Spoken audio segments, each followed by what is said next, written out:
And yes, thank you for joining us, Governor. And thank you so much to the WEF for hosting this. This is the conversation that Donald Trump tried to cancel. Oh. Don't miss it, 11:30 Pacific. Thank you to our Pacific time viewers. Yeah. In fact, this is a different conversation in the WEF's defense. It was the privately run USA House, which is endorsed by the State Department, funded by big American companies, which did pull an event with you with Fortune yesterday. Yeah. And I guess I wondered to begin with, what does that tell you about the way the U.S. private sector, which is really very heavily represented here, so you're going to get me in trouble right off the bat. Political moment. I looked at I admit, looking at the list, McKinsey and Microsoft and a few California companies. So what the hell are they even talking about? But it's indicative, I think, of America. Yeah, for those of you who are not American, it gives you a sense of what we're up against and what's happening across my country and what happened here in Davos. I was going to speak last night. It was a well-established event at the USA House. Simple conversation, discussion. After Trump's speech, they made sure that I didn't. They made sure it was canceled. And that's what's happening in the United States of America. Freedom of expression, freedom of assembly, freedom of speech. It's America in reverse. They're censoring historical facts. They're rewriting history. They're censoring books, 4,340 books, in libraries and in schools, banned in the United States of America. You're watching institutions. Any institution of independent thinking is under assault and attack by the Trump administration. You're seeing what's playing out in the streets of American cities, what played out in California, the second largest city in the United States of America. 4,000 National Guard were federalized. 700 active duty Marines were not sent overseas. They were sent to my largest city in the state of California. Masked men. Guy Greg Bavino, dressed up. It's as if he literally went on eBay and purchased SS garb. Greg Bavino, secret police, private army, masked men, people disappearing, quite literally, no due process. Windows being smashed, seatbelts on, being, literally just sort of cut off, people dragged in the streets, kids separated from families, knocking on doors, racially profiling American citizens. So is it surprising the Trump administration didn't like my commentary and wanted to make sure that I was not allowed to speak? No, it's consistent with this administration and their authoritarian tendencies. Forgive me. These are objective facts. But I would say this was not, just to be clear, this was a private enterprise endorsed by the State Department, but these are a lot of decisions are being made by private companies right now. This is, this is a capital. This is probably the central global gathering of CEOs. And I guess I wonder if you can give me a review of how you see these folks. And you know your way around this world. How you see those people behaving. Society becomes how we behave. We are our behaviors. We're not bystanders in this world. The world we're experiencing happened on our watch. So in the relationship to your question, yeah, they're complicit in some respects to this moment. And forgive me, you brought up a tweet, but part of my approach has been a little more aggressive than perhaps a lot of American politicians. I created a Patriot site. On the site, you can go. There are knee pads that are available to purchase. The last round of knee pads sold out, just as our law firms are selling out. Many American universities are selling out. And yes, many corporate leaders are selling out to this administration, selling out our values, selling out our future, selling out what makes America great. And it breaks my heart. And people need to stand up. People need to, courage of their damn convictions. We're the 250th anniversary of the United States of America this year. It's the 250th anniversary. The best of the Roman Republic, Greek democracy, co-equal branches of government, the rule of law, popular sovereignty. Tell me that reflects the America you read about today. There's no rule of law. It's the rule of dawn. I hope for Europeans, it's dawning on you. It's not the rule of law. You don't have co-equal branches of government. You have a supine Congress. You don't have a Speaker of the House. It doesn't exist. Popular sovereignty being challenged every single day by voter suppression, trying to rig elections. I mean, heck, Donald Trump tried to steal the election, the last election, tried to light democracy on fire, and then pardoned everyone that participated in that. Is anyone paying attention to what the hell is going on in the United States of America? So my state of mind is a little different, perhaps, than many others. I won't be complicit at this moment. I won't. I can't. I can't look my kids in the eyes. And so I'm just blessed that I get to represent a state that's larger than the size of 21 U.S. states combined. Where 27% of us are foreign-born. We practice pluralism. That's a word you haven't heard in America in a year. Where we dominate in every critical category in terms of energy and daring and entrepreneurialism and innovation. Look, give me a category. In California outperforms, fourth largest economy in the world. And so we can punch above our weight. We can come here with formal authority and a little moral authority. And I tell you, we need a little moral authority in our body politic in the United States of America today. Governor, how do you balance? Good morning, everybody. Sorry. Yeah. I figured we would...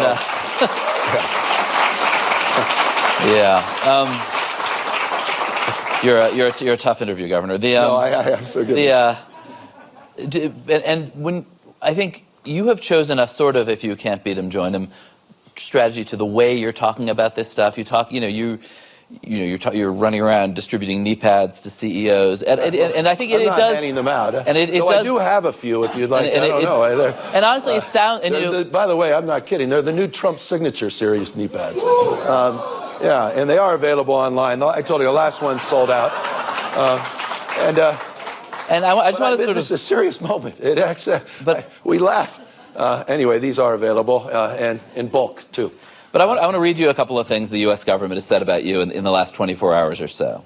How about the U.S. government? The Treasury Secretary. When you put it the Treasury Secretary described you as Patrick Bateman meets Sparkle Beach Ken. The White House Communications Director. That was the U.S. Secretary of Treasury. I have a couple more, and then you can respond. The White House Communications Director called you Gavin Newsom, and an official White House account, a federal government account, described you with I'd say, very online sexual slur that people here probably don't want to hear at 8:30 in the morning. And you're, in some sense, responding in kind, and waving the knee pads around. Fire with fire. Do you think? Should you? I mean, is that kind of discourse from you, from them, good for America? No, it's deeply unbecoming. Come on, and of course it is. It's not what we should be doing. But you've got to point out the absurdity. You've got to put a mirror up to this. This is madness. President, you see what he's saying about European leaders, you talking down to people, talking past people. I mean, look, the comments he made yesterday we're not even discussing because you're discussing all the other comments about windmills or whatever else that was happening. Well, he talked about Somalia's community. This is not normal. It's a deviation of normalcy. We've got to call it out. So I put a mirror up to Trump and Trumpism in all caps.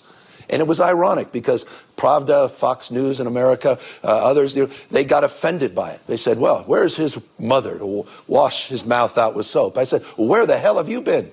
You've never said a word about Trump dressing up as the Pope, tweeting out and cosplaying on the world stage. And so the Treasury Secretary talked about a Barbie doll. It was as if he was reading a diary and had just broken up with someone.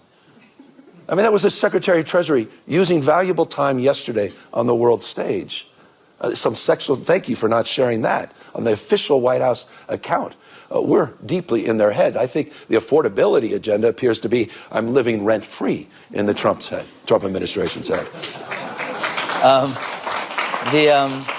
The most talked about speech here in Davos actually wasn't Donald Trump's address yesterday. It was the Canadian Prime Minister. Forgettable speech yesterday. It was Canadian Prime Minister Mark Carney the day before, who talked about, I don't know, in large terms, the middle powers, everybody except for China and the U.S. really had to adapt permanently to a world without American leadership. I guess I wonder, I mean, that's in some sense a pretty anti-American point of view. That's a view that America is gone from the world stage, that whether the next president is J.D. Vance, Gavin Newsom, somebody else, this isn't a deviation, as you said. This is permanent. Well, do you buy that? Do you buy Carney's point of view? I felt there was moments, and forgive me, I should be cautious making this statement. I don't want it to be overanalyzed, but when I was listening to the EU president speak, there were moments where I said, that used to be us. I remember that. So am I surprised by what Carney did? Quite the contrary. I thought it was, I had more leaders from the United States quietly, not publicly, not enough standing up publicly, the transcript of that speech saying, wow, They were, I mean, got in Trump's head yesterday. He brought it up. You know everything about Trump because it's what's not in the teleprompter. It tells you everything you need to know about where Trump's head is on things. It was incredibly effective. The markets were more effective. Markets. It's not Mother Nature. Thought of most powerful force on earth with Mother Nature, but it's the markets, particularly the Trump administration. Combine that with the comments of Macron, combine that with the EU commissioner, but the clarity that came from Prime Minister of Canada. But the fact that he went to China, came back with a deal, started introducing low-cost, high-quality electric vehicles, not made in Michigan, Detroit, but overseas into Canada. I mean, it says everything you know about the recklessness of America's foreign policy. Everything you need to know. You know it intimately, but it's a remarkable thing to break down 80-plus years of alliances. It takes decades and decades to build trust in organizations, the architecture of that. It takes weeks, tweets, hours, minutes sometimes to destroy it. Destruction is not strength. The Trump administration is weakness masquerading as strength. And people need to understand that. That's reflected in the tweets. That's reflected in canceling people. That's reflected in sending masked men into the American cities. It's reflected at this moment. So I respect what Carney did because he had courage of convictions. He stood up. And I think we need to stand up in America and call this out with clarity. We can lose our republic as we know it. Our country can become unrecognizable in a matter of months, just not years. It is code red, blinking red in the United States of America. So forgive me, I feel this with passion, some indignancy, as someone frankly has taken it for granted all of these years. And it's why I came here to Davos to call it out. And I wish there were more of us doing the same, because there are more of us. And on that, forgive me, I want you to know Donald Trump is an historic president. That's absolutely correct. He's historically unpopular in the United States of America. In every category, he's underwater. He will be remembered in years, not decades. He's not going to run again. Time of life denies that. Not a state of mind, but time of life. But we need to manifest that, and we need to do the hard work. And that hard work includes the difficult work of coming to Davos and calling that out. This is not where I want to be spending, I love you all, my time. Anyway, it's an extension of the conviction I feel about this moment. Talking a lot of people who, among other things, aren't American, maybe be concerned for America, but are making decisions about their own politics, their own countries. And what Carney's core point was, this is a rupture, this isn't an anomaly, and there's no going back. And do you think that, do you think that a different American leader can bring... I think these relationships are in dormancy, they're not dead. I don't use those binary terms. Don't fall prey to that. That's a bit hyperbolic, and I'm prone to a little of that at times. Dormancy. We can look. He's an invasive species, Donald Trump. He's not. He is.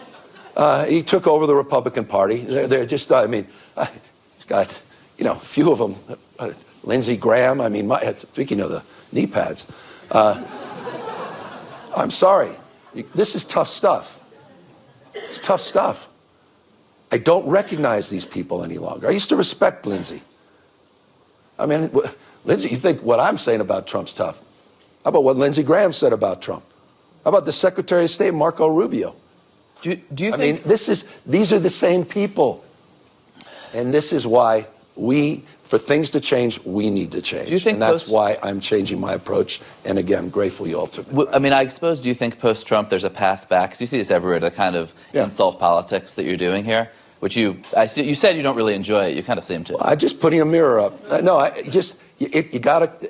I was doing my 10-point plans before, and I don't think any of you would have been here this morning had I done that. Oh, they would have been here. No, because it wasn't working. No, everyone's trying to figure this guy out. How do you, a Mark Carney crowd. Yeah, but it's how do you communicate? How do you respond to this moment?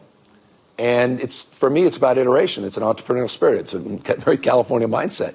You got to keep increasing the number of tries. And I was trying everything, wasn't working, wasn't breaking through. Democratic Party, writ large, wasn't breaking through.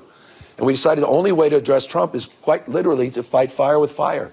I did an initiative, Prop 50 in California. It was to reflect the fact that Donald Trump called an American politician and said in the middle of the decade to the governor of the state of Texas, I am entitled, Greg Abbott, to 5 seats, and I need you to redraw district lines, mid-year redistricting, to rig the 2026 election before one vote is cast. What the Trump administration expected we were going to do, as good Democrats do, we might write an op-ed. And we may, all go out and just say, this is just so wrong, and all of us would be applauding and say, yes, yes. And, as he's consolidating power. Instead, we went out and we redraw our maps. And we also drew a line in the sand.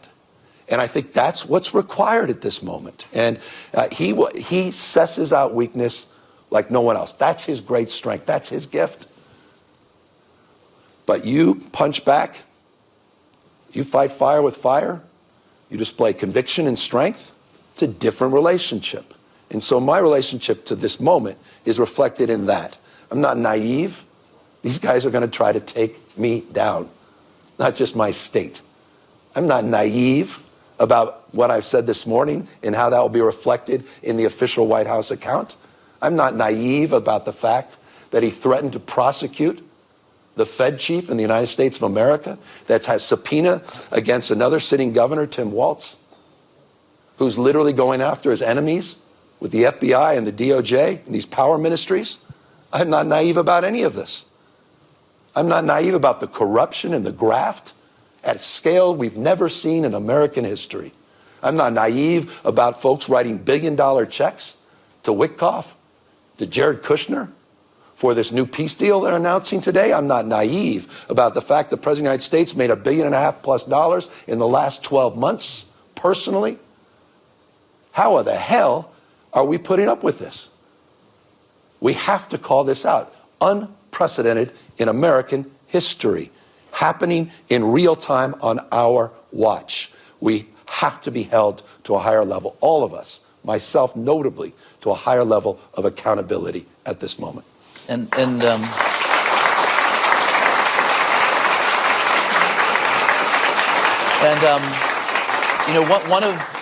think one of the main reasons that that he has been successful is because the Democratic Party is so discredited in the eyes of so many voters. Yeah. I have a couple of questions about that. One is big picture about California. People, you're in the midst of a enormous economic boom right now, and yet the state is on one hand running deficits, and on the other, not always delivering services that it's, from education to healthcare that your citizens are delighted with. And I guess I wonder how are voters looking at California, looking at New York, looking at Chicago, supposed to say, yeah, this is the model we want? Well, I'm proud of my state. We have more Fortune 500 companies than any other state in America, more scientists, engineers, more Nobel laureates in my state than any state in America, the finest system of higher public education in the world. We have 18% of the world's R&D, China 22%, Germany 21%, California 18% of the world's R&D. We're the center of the universe as it relates to AI. California is wonderful, but what about the governance? Well, the governance, we're one of the lowest uninsured rates in America. You mentioned healthcare. We just did our State of Education report, which showed in every category, every classroom, making progress with our test scores. Our investments are paying off. Just did a big State of the State. The idea that these blue states have trouble, are spending more for less results? I don't know. Higher life expectancy, lower infant mortality, lower gun death rates, more productivity, higher wages, higher quality of life.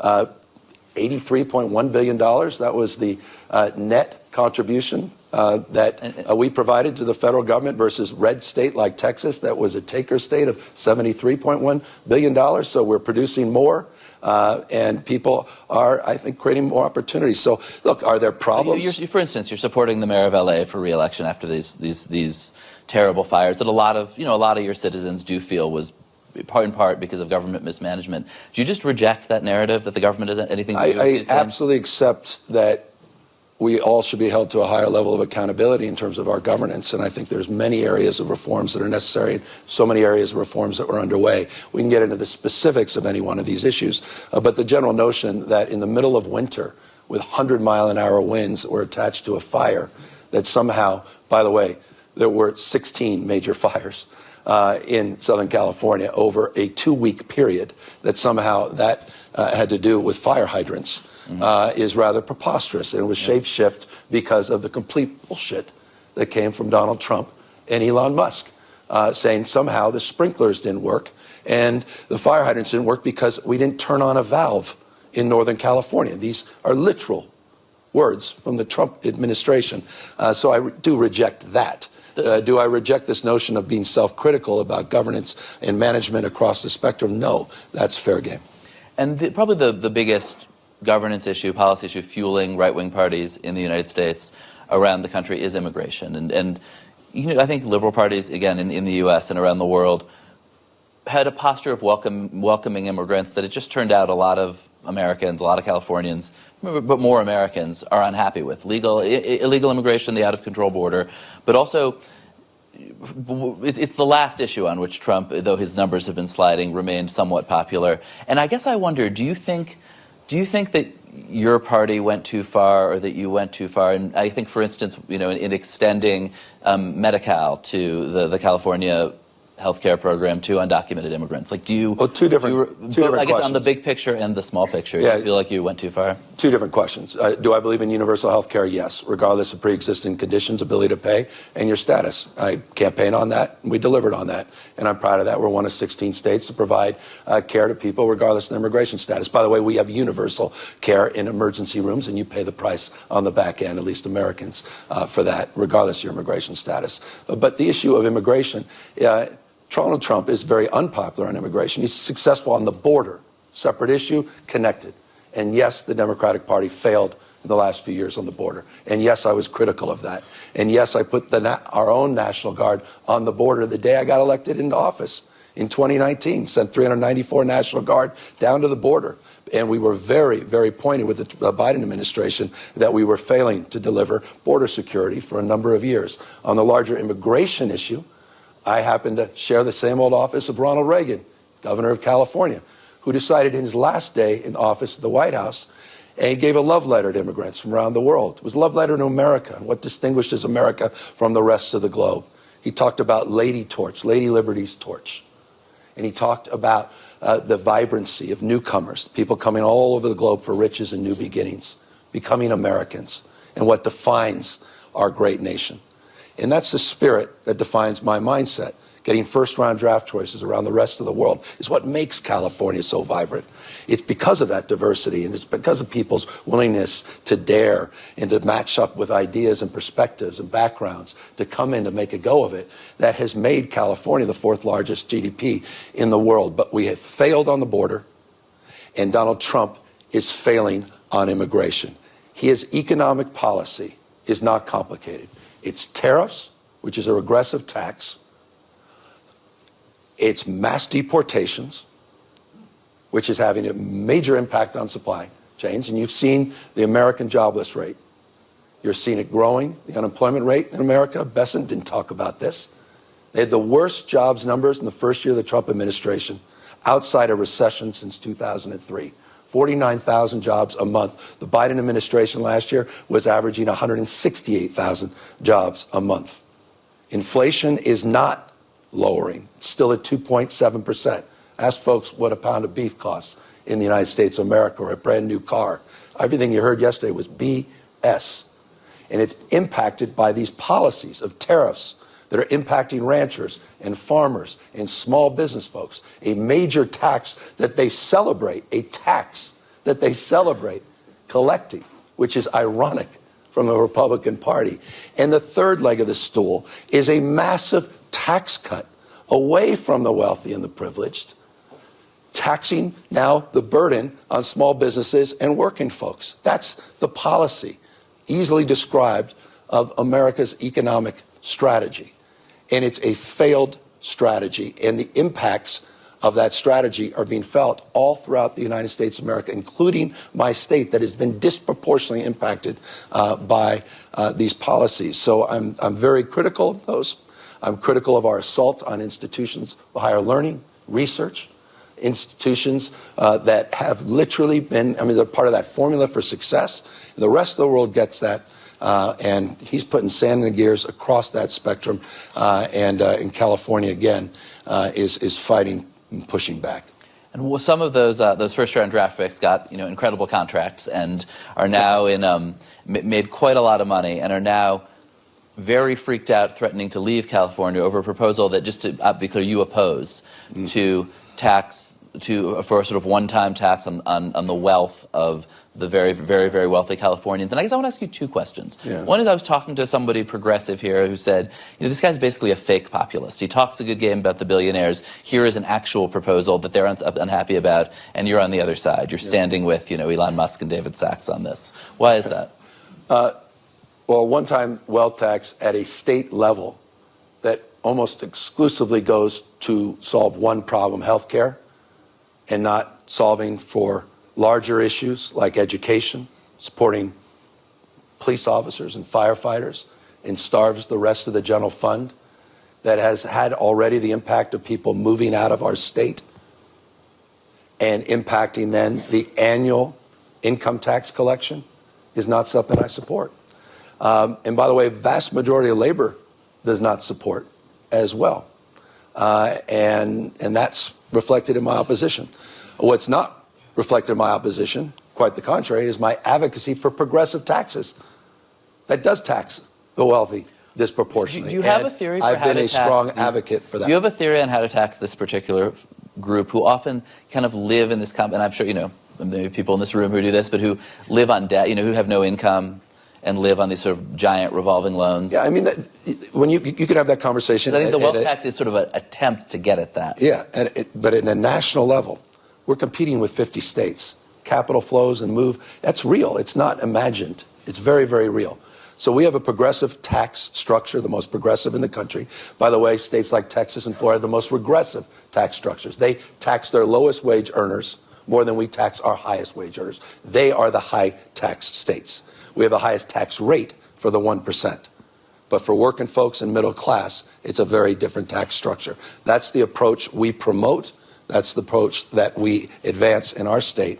But again, our state of mind as it relates to the issue of a state-by-state wealth tax, the impact of that has to be considered in the context of how freely capital can move and how that's already occurred. It's not just an assertion, it's an evidence already in the state of California as it relates to a proposal that hasn't gone on the ballot, a proposal that has never gotten through the legislature, and a proposal that likely, if it did get on the ballot, will lose. Would you campaign against it? I'm opposed to it. It's already had, I think, a very negative impact on the state, and it's a badly drafted initiative, again, that literally takes teachers and takes our educational system out of any consideration of support and impacts all the parts of our general fund. It is a flawed initiative. And then I think conversely, these folks who control a ton of capital, and as you said, some are actually already leaving, have been leaving. How do you, over this, but I think also over a sense that California, that Democratic leadership broadly,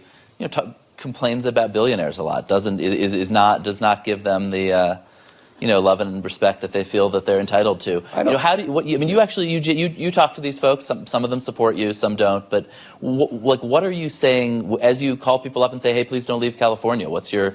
Well, California's population 3 years in a row continues to grow, and so does our footprint as it relates to more Fortune 500 companies than we've had in over 2 decades.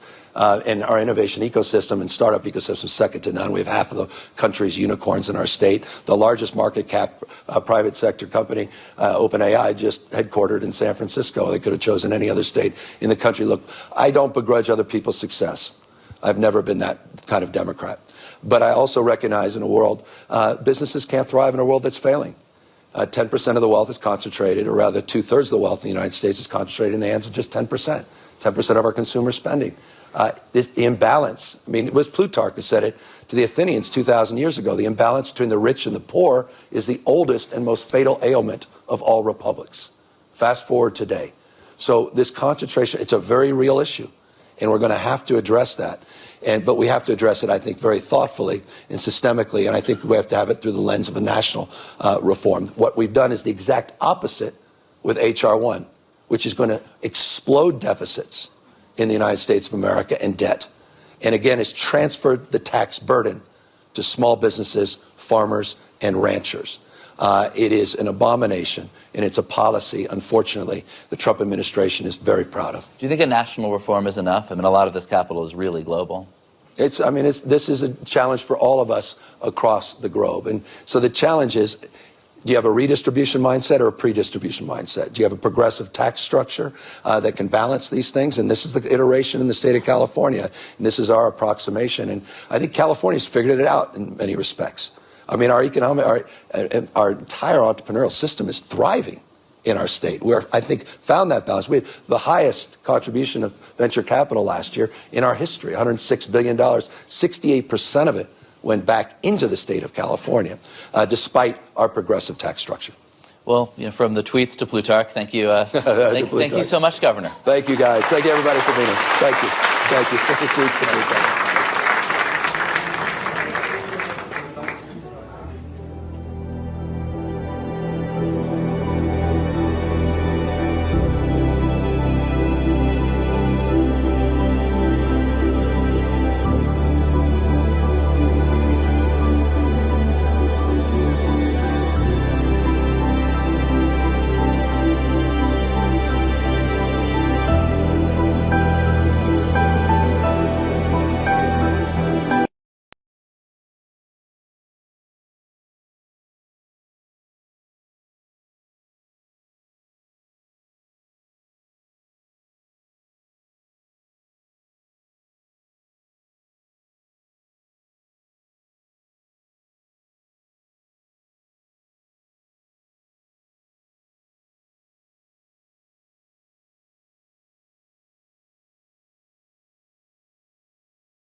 Tried to cancel. Don't miss it. 11:30 Pacific. Thank you to our Pacific time viewers. Yeah. In fact, this is a different conversation in the WEF's defense. It was the privately run USA House, which is endorsed by the State Department, funded by big American companies, which did pull an event with you with Fortune yesterday. Yeah. And I guess I wondered to begin with, what does that tell you about the way the U.S. private sector, which is really very heavily represented here, so you're going to get me in trouble right off the bat. Political moment. I looked at I admit, looking at the list, McKinsey and Microsoft and a few California companies. So what the hell are they even talking about? But it's indicative, I think, of America. Yeah, for those of you who are not American, it gives you a sense of what we're up against and what's happening across my country. And what happened here in Davos. I was going to speak last night. It was a well-established event at the USA House. Simple conversation, discussion. After Trump's speech, they made sure that I didn't. They made sure it was canceled. And that's what's happening in the United States of America. Freedom of expression, freedom of assembly, freedom of speech. It's America in reverse. They're censoring historical facts. They're rewriting history. They're censoring books, 4,340 libraries and in schools banned in the United States of America.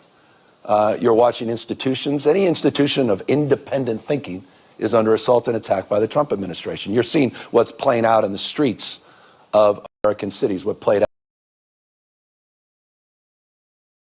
4,000 National Guard were federalized. 700 active duty Marines were not sent overseas. They were sent to my largest city in the state of California. Masked men.